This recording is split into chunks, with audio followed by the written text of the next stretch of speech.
talk will be all about sort of, maybe classical still has a chance. And the point will be that if it does have a chance, it will be through the lens of algorithms. That's the view that I'm going to take. So this is called the tensor network perspective on quantum computing, quantum simulation. So I thought I would begin by, as a kind of a framing device, is to say we could sort of already see rival paradigms of computing by looking at two quotes that I'm sure many of you have seen at least one of these quotes before by Dirac, and then I'll show the one by Feynman that a lot of people know.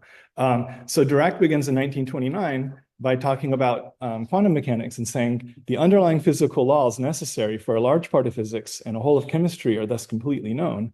And the difficulty is only that the exact application of these laws leads to equations much too complicated to be soluble. So that part of the quote is sort of in resonance with Feynman's quote that is sort of tied to the genesis of quantum computing, where he says, nature isn't classical, damn it, and if you want to make a simulation of nature, you better make it quantum mechanical. By golly, it's a wonderful problem. So you read both of these parts of these quotes, and the feeling you get is that there's some kind of like, veil or something, or some permanent gap between what classical computers can do or what calculations by hand can do, and then what nature's doing. And there's this unbridgeable divide in some sense. It's like the exact application of the laws is too complicated. Nature isn't classical, so you get that sense.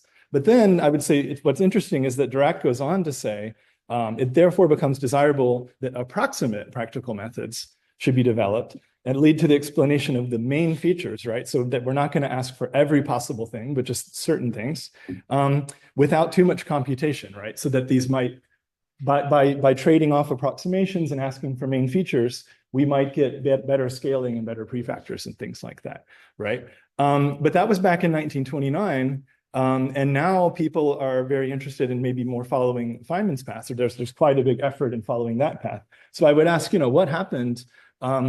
Is it because no practical methods were found, right? So maybe Dirac thought that, but maybe he was naive and you can't really find such practical methods. And Feynman is right, and you have to make a simulation, right? So which is true? Maybe it depends on what problem you're going to solve or what property you're going to ask for. Okay, so is Feynman's view right? If I'm kind of exaggerating his view, say if we switch away from quantum mechanics for a second and take another example of a part of nature, let's say we want to model water.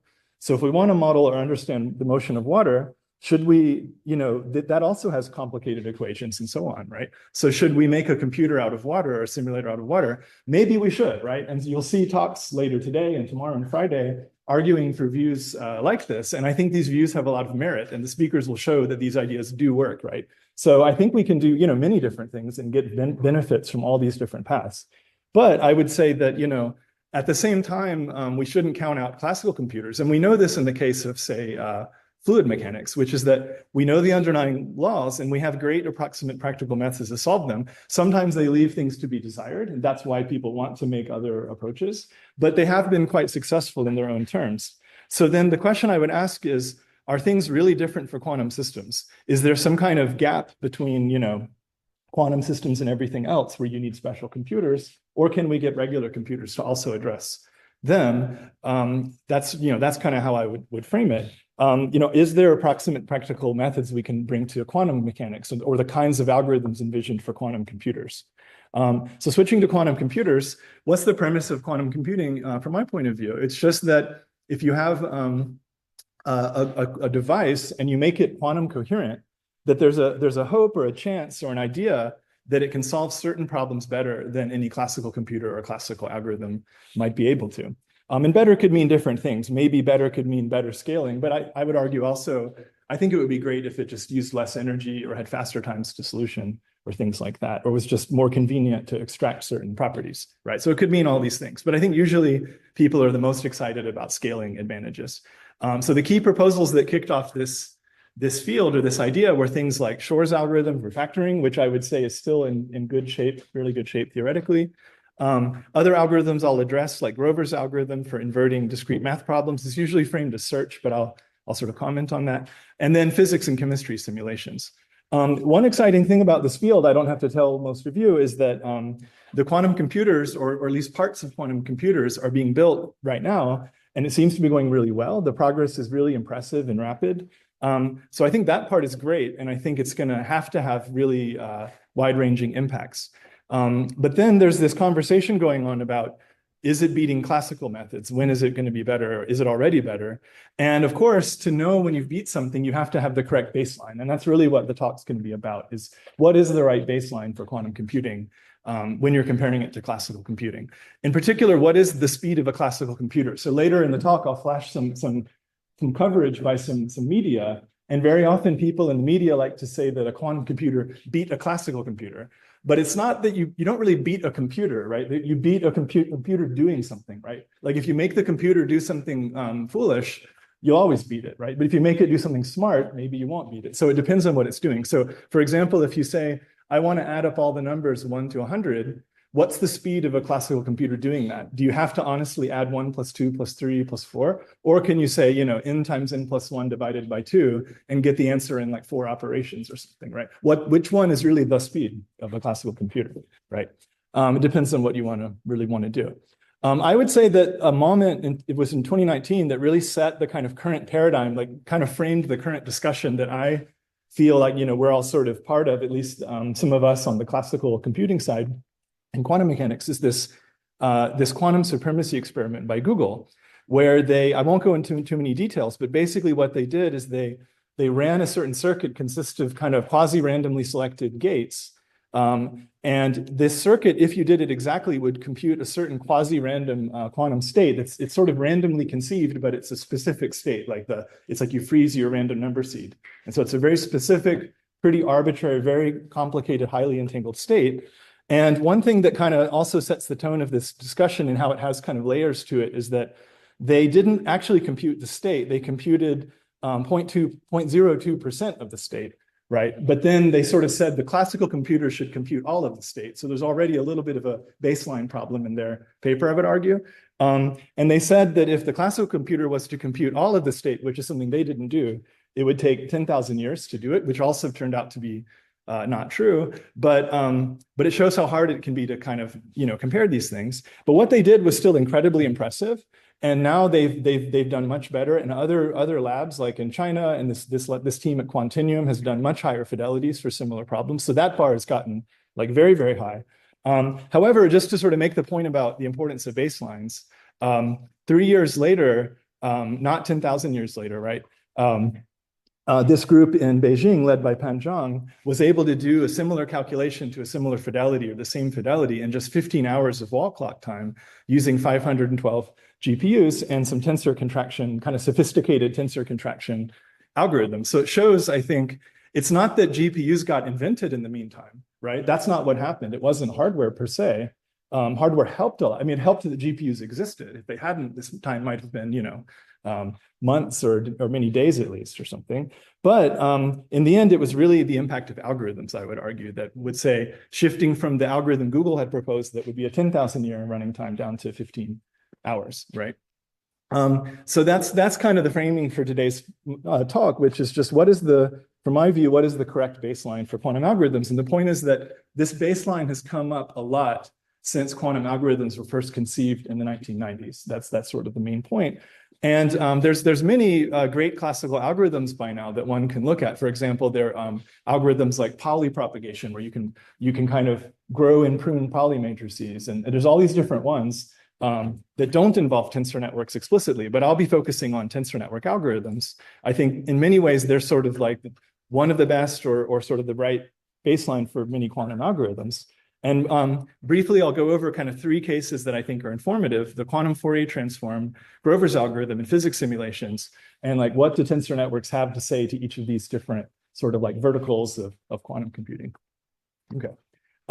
So then, most ambitiously, I would say that, you can critique me on this, but I would say that you could imagine that what might happen, and it's kind of already happening, but what might continue to happen is that the existence of these newer classical algorithms could upend the kind of what I would call like conventional paradigm of quantum computing. Like in my mind, this would be the paradigm that people say first writing, Shor's algorithm in the 90s would envision. They would say, And this kind of Feynman's view to some degree, if I could like pick on him, it would be that you have classical computing with classical code and classical algorithms, and that's suitable for classical hardware. But then quantum computing needs an entirely different programming language with different concepts like superposition. And those are things that make sense in the quantum world. So you need special quantum hardware to run those programs, right? And that makes sense. However, the existence of newer classical algorithms like tensor networks means that you can at least try to kind of cross-compile quantum circuits over to classical hardware. You can always do it at least a little bit. Like you could always get, say, through the first few layers. Then the question is, can you keep going or do you hit some kind of wall? But you can at least make sense of running these things on classical computers. And things scale in the right way. Like the first few layers, always things scale linearly with the number of qubits on the classical computer. And where you pay is just depending on what state you're heading toward. If you're heading toward a low complexity state, it's fine, no matter how many qubits, basically. But if it's high complexity, you're done. So that's the paradigm that I think now that we are moving into. And surprisingly, sometimes we can bring things all the way from the quantum world completely into the classical world. So this next bit I'll go into in a bit about the quantum Fourier transform is an example of an algorithm that is now been completely dequantized, taken completely out of the quantum world, and is completely now a classical algorithm in a certain sense. And you can use similar ideas to the quantum Fourier transform, this idea of amplitude encoding, to encode things like differential equations. There'll be a talk later on this today. Perform Fourier transforms, compute differential equations, all on a kind of like a simulated quantum computer using a tensor network. Okay, so let me briefly recap what are these tensor network algorithms, just to kind of give you some background on this, but I'll have to be pretty brief.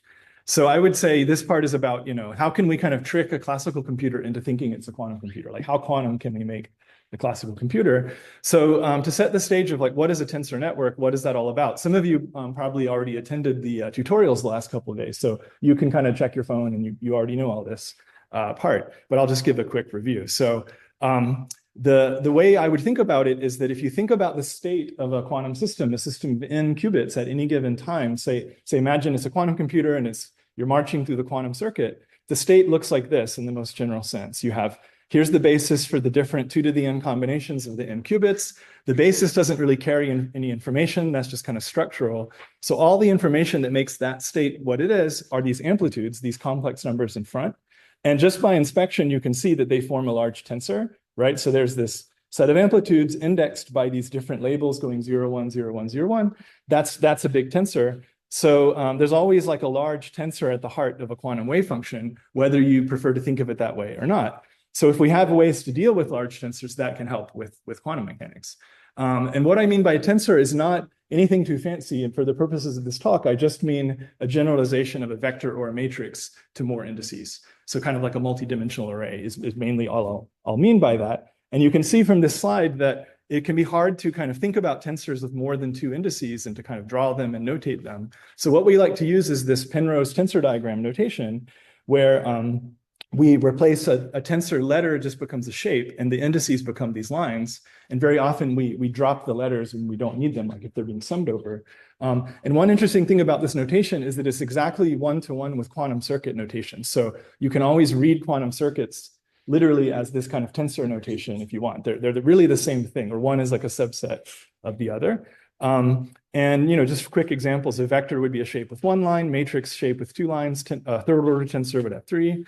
And the main rule of the notation is that when you join the wires together, that's like Einstein summation, where there's like an implicit sum running, but you don't have to put the letters because you can just see that there's 2 wires connecting. And that's just like in a quantum circuit diagram, right? You join the qubit lines together, and that means, contract these gates or, multiply these gates and this kind of thing.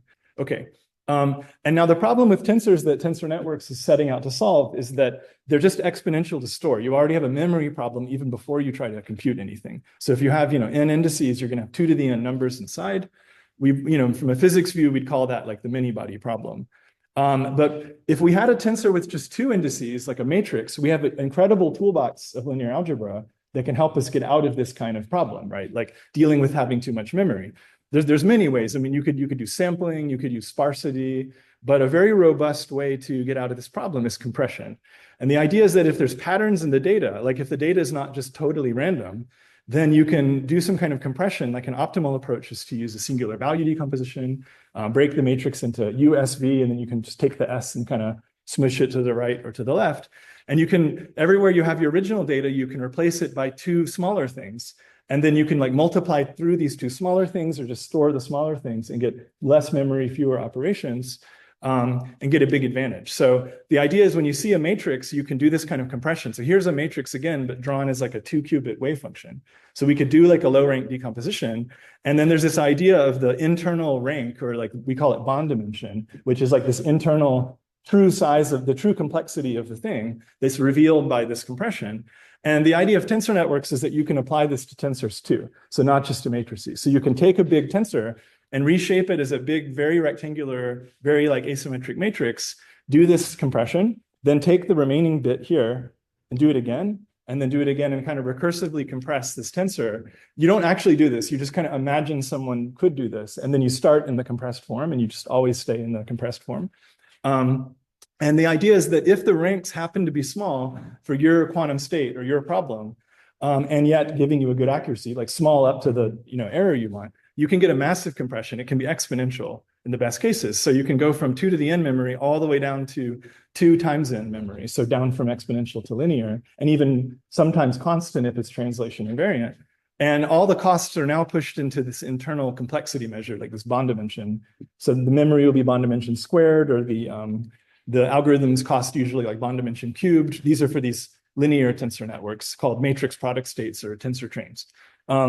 And then kind of wrapping up this section, the point is that there's also, it's not just a format, it's not just a representation format, but it comes with this huge toolbox of algorithms. I'll go over some more algorithms in this talk.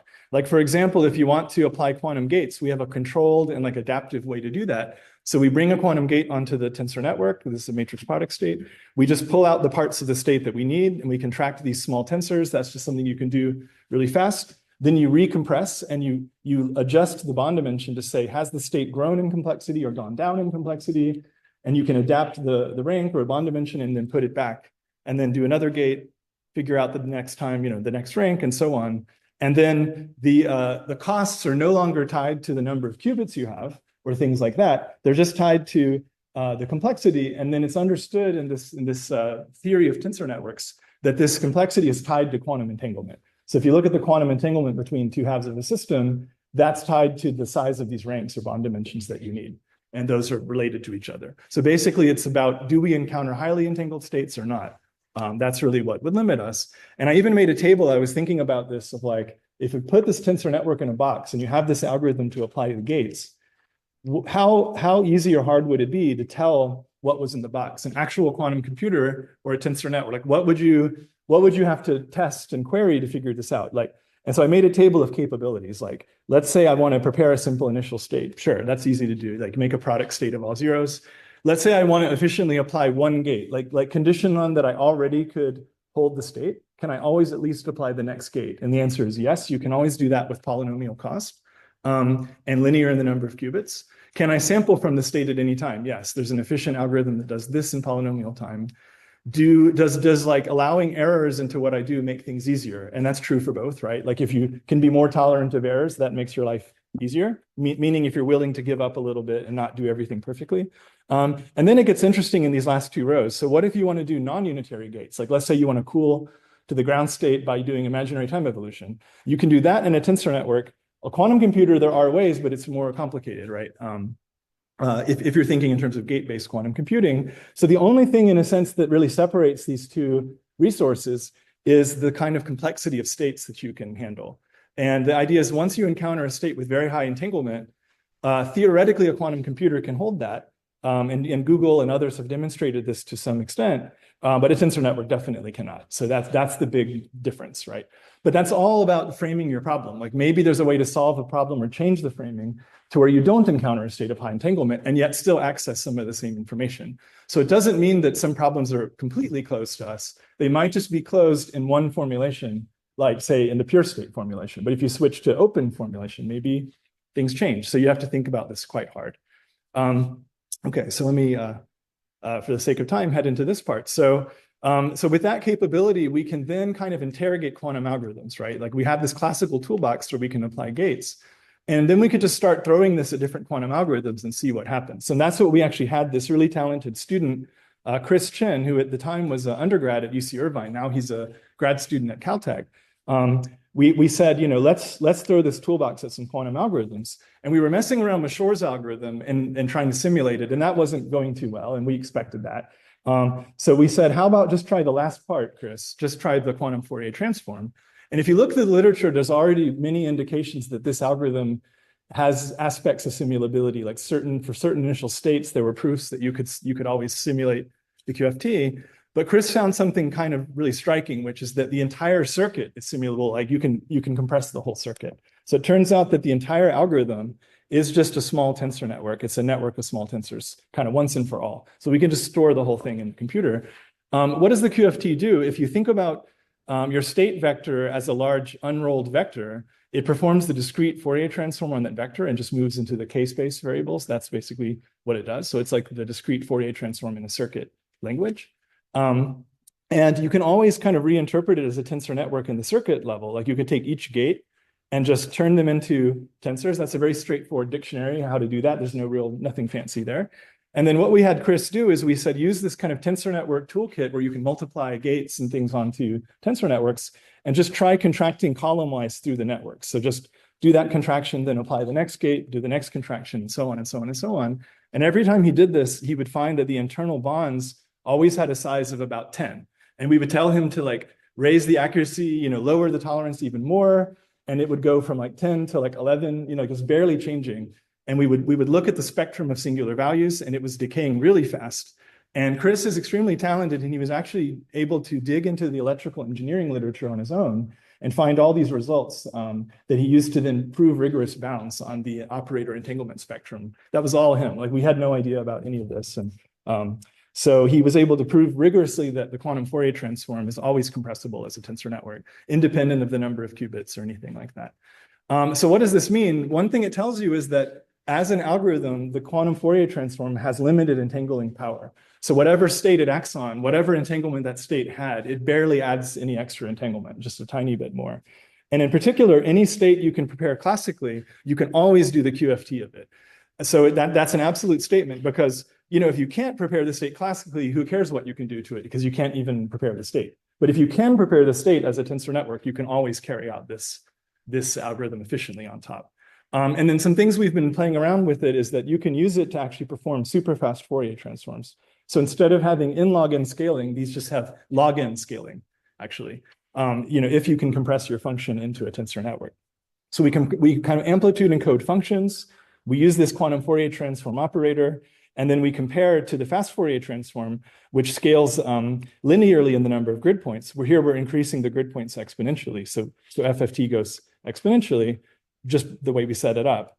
But this quantum Fourier transform, kind of super fast quantum Fourier transform for these different cases, just is flat basically on this plot.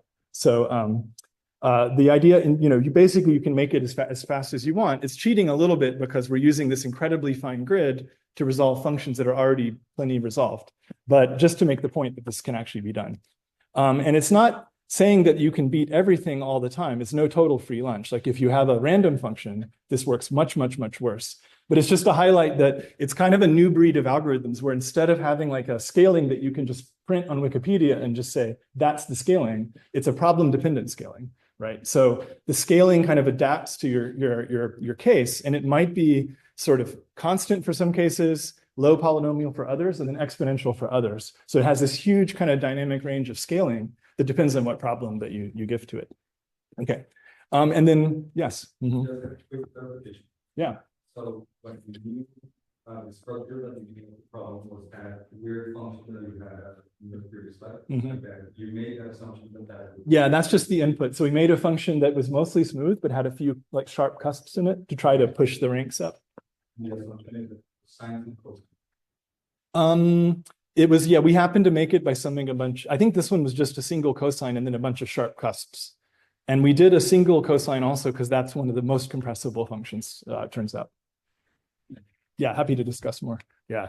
And then to end this section, the point is this turned out to be very timely because as we were doing this work, there was other work, in fact, happening here at UPitt This paper here, for example, and by others in Japan, that was exploring the same idea of working with functions by amplitude encoding them into tensor networks. So we were tackling QFT, but at the same time, people were already doing honestly more fancy stuff like fluid simulations with amplitude encoded functions. And now there's been other ideas like encoding orbitals in quantum chemistry this way and seeing what advantages come there. So I'd say if you're interested more in this topic, see the talk at 11:20 by Juan Jose. He'll tell you a lot more about this. I may not have time to get through both next sections, but I'll just cover this one. So that was kind of one adventure we had with one kind of famous quantum algorithm. Then we were setting our sights on what are some other algorithms where we can evaluate what are the baselines, like what's the right baseline. So for QFT, basically the baseline is gone. That's a classical algorithm completely. It doesn't mean, by the way, that Shor's is a classical algorithm. You still have to do the first part of Shor's, and that's very tough. And I would guess that might stand for quite a long time. But the QFT part is dequantized. So then we turned our sights, some of us, to Grover's algorithm to see what we could learn there. And I'd be curious to hear any of your thoughts on this part if you have them, because this is a subtle topic and there's many different views about Grover's algorithm, and I'll just give mine. This published in this work in PhysRevX. So what is Grover's algorithm? So Grover's algorithm is a famous algorithm that underpins various claims of quantum advantage and quantum speedups. And as you kind of look through the literature, you'll find many proposed quantum speedups, when you dig down, are based on Grover's algorithm. And it's been proposed for all sorts of applications like function optimization, analyzing data, solving various kinds of math problems, graph problems, option pricing, and so on. And one reason it's valued is that there's a perception or an understanding that its advantage is actually proven, right? People will talk about there's a proof, it's proven. But part of what I'm going to say in this section is what's actually proven, and that proof is actually kind of subtle and requires a lot of careful framing of the problem. So what does Grover's algorithm really do? When you look on Wikipedia, it says right at the top that it's a search algorithm. Personally, I don't like that framing of it. I think it brings in extra concepts that are kind of fraught, like we're searching what data, where does that data come from? How do you store it? And I think there are answers to that question, but in its more pure form, what Grover's really does is you give it a function. You say, here's a function of the following kind, and it solves the following sort of problem. You say, it's a function whereas I give it any kind of data, any kind of input from a huge 2 to the n dimensional space, there's a special small number of inputs, maybe one input, where the function outputs yes, like 1, otherwise it outputs 0, and you're looking for the input. You're saying, what is the input? Like, what's the password, basically, that unlocks the lock, And you do this, of course, in binary, so you encode everything into binary, and you're saying, what's the magic bit string, open sesame that unlocks the lock, and Grover's will determine that given the function. That's the idea.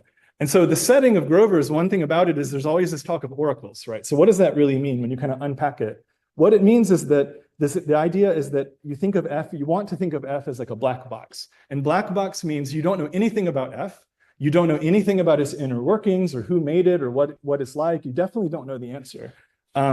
All you can do is just query it. You can just put in inputs and see what output you get, right? And in this setting, or another subtle point about this is that you actually sometimes can know what F is, but if it's a sufficiently complicated function, like a hashing function, you might as well be a black box. Like, even though you know how it works, that doesn't tell you anything about which input unlocks it, right? Like passwords. You can look at the code, but it doesn't help you. For either of those cases, the best strategy is clearly just trying to randomly guess the answer. You can't do anything else.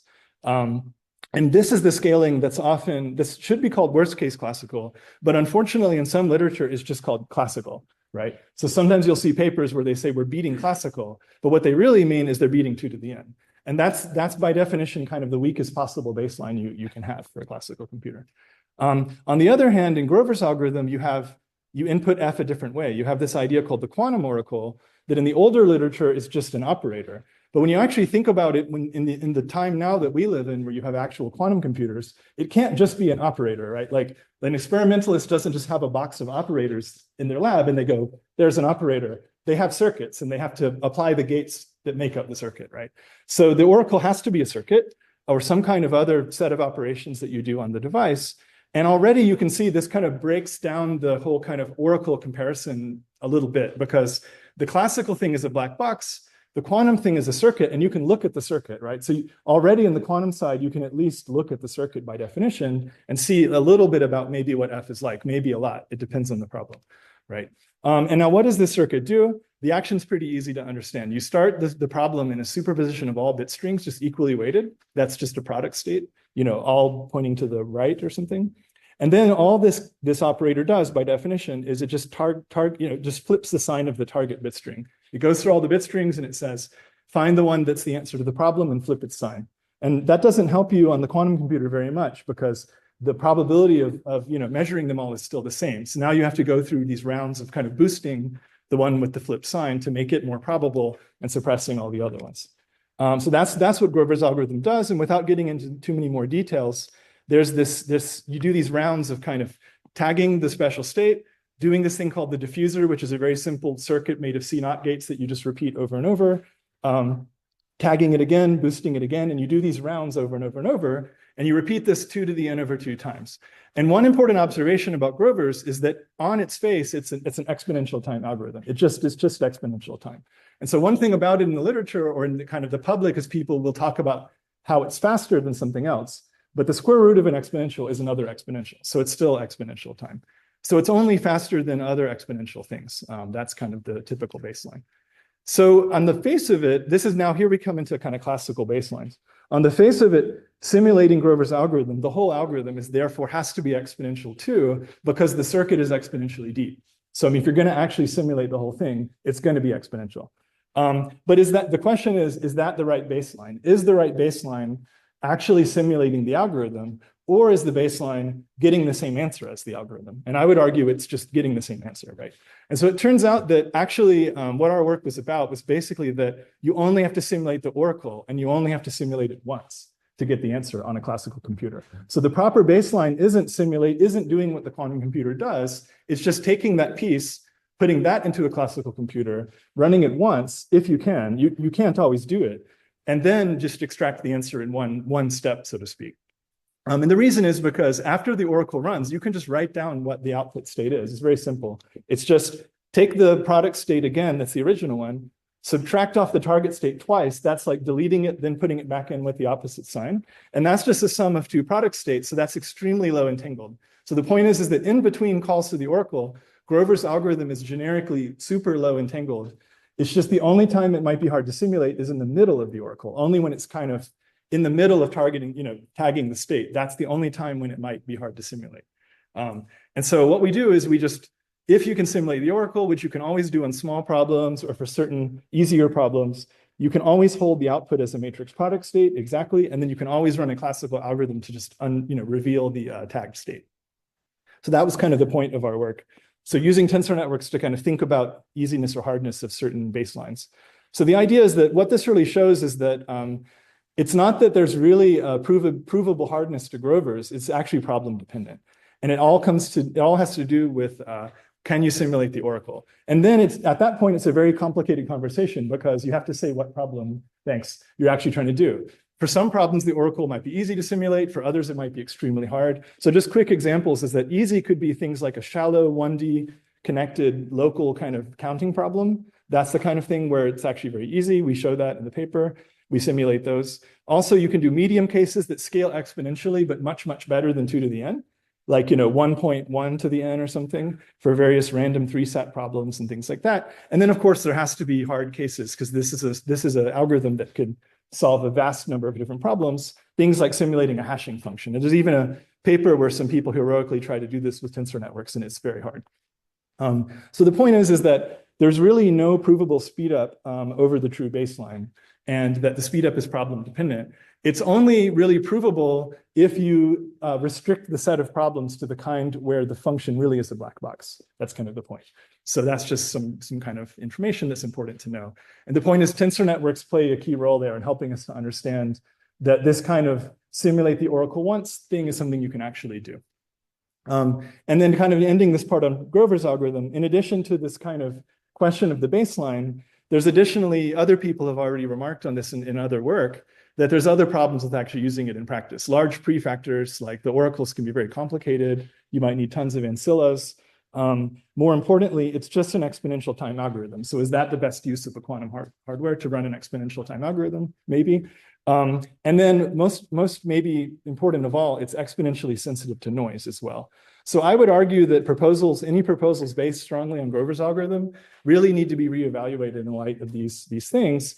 And maybe it's a strong statement, but I would argue that Grover's algorithm is a beautiful, beautiful idea. But another beautiful idea in computing is the idea of Turing tape, right? That was a foundational, beautiful idea, but no one said we should go make a Turing tape, right? It was just something that you use to kind of as a springboard to think about like, how might we think about the power of a computer? I think Grover's algorithm does that for quantum computer. It tells you it's possible that a quantum computer could do something a classical one can't, but it doesn't mean it's the best way to program it.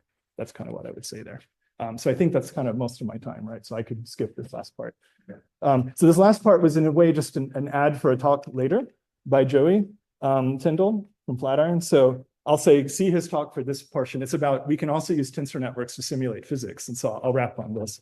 So basically, in this talk, I was just showing some different stories of classical algorithm research, but which can handle quantum circuits as inputs. And we can learn interesting things. We can see that certain algorithms now from quantum computing are completely classical. Other ones are still quantum, but the baseline is problem dependent more than people might have thought. And for things like quantum dynamics, which I didn't talk about, but you'll hear about later, the baselines are rising very quickly due to development of new algorithms. I would even go so far as to say that I'd make a pretty strong prediction that claims of quantum advantage on problems with structure may be premature. Because of how fast classical algorithms are improving. And I made, just as a thought experiment, I said, what are some examples of the kinds of structure that classical algorithms can benefit from? And I won't read them all, but there's quite a lot. Things like finite temperature, tree-like graphs, decay of correlations, low magic, Cliffordness, Gaussianity, all kind of things. So there's many things many different ways in to problems with structure we can use classical simulation. And we're not limited by Hilbert space size or the mere presence of superposition of entanglement. We're really just limited by locality of complexity and scaling of entanglement and how we formulate the problems. But that's something we can explore and change. So, so thanks for your attention, and I'll take any questions.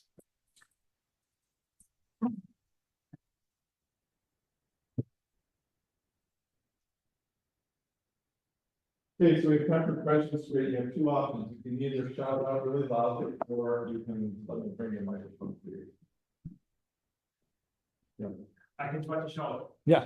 First, thank you very much for your nice introduction. On the last part, you just flashed quantum dynamics. In many ways, up to what time scales can we now simulate the system until this local complexity distorts the algorithm? It's a good question. Right. Yeah, great question. I think that's still an area where we're trying to figure that out. I think one thing we're doing is we're just trading off on the fact that in many physics problems, we don't really need to go to huge timescales because the things just decay in time. So once we can see enough, not always, right? But for certain problems, like I've been working recently on impurity solvers for DMFT, and to get the Green's function, it's not like we need to go to times of a million time steps. Usually if we can just go to hundreds of time steps, it's enough, and we can get what we need up to some broadening. But you can always make the problem, it's such a vast space though, you can always make the problems harder and harder. So one example maybe to your point that I would hold up in terms of both what you can do and what you might need to do is there's this fantastic work, I think published last year by Jonathan Keeling's group and so on in the UK, where they've now pushed this technology called tensor network compression of Feynman influence functionals. There's different process tensors, and they can now simulate quantum dots coupled to an infinite bath of bosons to times of like a million time steps, and it's in log scaling time. So they can do like million time steps of log scaling to very high accuracy. So that's just zero dimensional. So far it's not, but that's really zero dimensional coupled to a bath. So it's very impressive. Now that's kind of what we want for 1D, 2D, and 3D lattice problems, but we're not there yet. Joey will show we can do modest times, which is great, but we're not going to do millions quite yet. Thanks. Yeah. Well, thank you. Yeah. But if you can do QFT classically, what does it apply to the Schwarz algorithm? It's a good question. That's definitely one that we got right away when we sort of put the paper out. I think it just mainly says that the first part is all the hardness is there in the first part. And I thought quite a bit about why is that first part hard. And from my view, if you kind of made there's the kind of first half of Shor's. So the first half does this thing called modular exponentiation, right? Where you're sort of taking these powers very, very, very rapidly. I mean, that's one reason it's such an ingenious algorithm is that it uses the quantum resources in the best way, where you do a lot of computation in like a few layers. That's kind of the great thing about it. And so it does this very fast, but when you actually kind of look at the math of it up to many sort of details, my view of it is that it's kind of like you're running like a kind of linear congruential random number generator. And then you're just storing the output into a quantum register. That's what it's like. And so the quantum state, in a cartoon of it to me, is that it looks like you're just putting kind of delta functions that are just at more or less random locations. And so the only way you can't compress that. You just have to memorize where they are. So unless there's another way to do factoring that doesn't involve making a state like that, I think it's just hard to simulate that way, is my view. Mm-hmm. Sure. First of all, again, great talk. Thank you. My question is more computation. So you did show some examples where this Latin channel was being, competing against the quantum supremacy from Google. They were using almost 200 GPUs, right? So on a classical point of view, what is holding us back in terms of computation when using tensor networks? Is it a memory thing? Is it a larger, we do need to have larger processors? What is holding us back? That's a great question. I think we could have a lot of discussions about it, but I think we probably do need to use more parallelism and more modern. We haven't been as good as a field as doing that. That group Han Zhang's group is really good at that. Our group, say at Flatiron, has been a little weaker on that until recently. We're trying to catch up there. More parallelism, but mainly it's just, I think we need to keep going with algorithms. I think there's a lot to do. So like I think just the last 5 years have been incredibly rich with algorithms, but one of the biggest problems is that there's not enough kind of time and bandwidth to try to combine these algorithms. That's one. And software actually is kind of often backgrounded a bit in its role in this, but I think it's super crucial because software is like how we can really try these ideas out, And often the view of software, we could talk more, but it's that we just kind of, cobble it together for a given project and then it kind of rots, but we need like a sustained effort, like a whole big community engineering effort, I think, to carry these algorithms forward and always kind of constantly building upward on what's there and not having to kind of keep rebuilding and rebuilding kind of crumbling foundations and so on. I think that would help a lot. Yeah. Mm-hmm. Okay, 2 more questions. Hi. Very good talk. I just want to mention that since you already achieved quantum verification in the classical algorithm, have you tried the other quantum algorithm based on quantum verification, such as quantum phase estimation or HSL? Basically, quantum phase estimation requires QFT plus an application. Good question. I think for that one, tell me later if I'm wrong, but I think for that one, if you mainly just want to get energy or the action of a certain operator, very often in those cases, we don't need the whole quantum algorithm. We can kind of shortcut out of it. So like if we want the energy, we can just compress the Hamiltonian as a tensor network and just apply it. So that's one thing we can do. Or we could just do short time evolutions and measure the phase accumulation. So very often we can kind of cheat in ways that quantum computers have a harder time cheating. But QFT turns out to be a really good algorithm. I mean, it's a great algorithm for quantum computers, and it's a great algorithm for classical. It's a very nice algorithm, so we want to use it. Thanks, yeah. You showed a long list of examples where structure helps to do the simulation. Would you say that for many of them, you have a recipe to look on the problem, identify the structure, and predict the scaling of the simulation? I really like that question. I think the short answer is kind of not really, no. But not a priori, because it's a question we get sometimes from certain labs. Like people will say, we're going to do this dynamics of this Ising model and this lattice. Will that be easy or hard for you? And I know what they're asking, but I think my view is that apart from a few kind of just rules of thumb or something, generally it's not so easy. And you have to, but that's actually what the algorithms tell us. So the older view of algorithms, I think, which is a fine view, is that it's a bit of a pessimistic view, though, is that they just have a scaling, and you look it up and you say, FFT is n log n. It's always in log n, but that's because it sort of doesn't care about the problem it's doing. It's just a machine that just kind of powers through every single problem that you give it. But the algorithms we have to think about now, they're much more delicate things. And you give it the wrong problem in the wrong way and they just break. But if you give it the right problem set up the right way, they can just fly, you know. And they tell you if you did it, if you gave it a good problem. So they adapt. The bond dimensions grow and shrink automatically and all that. So often when we're doing the calculations, we're finding out for the first time if the structure is there, you know. Okay, well, very nice. Yes.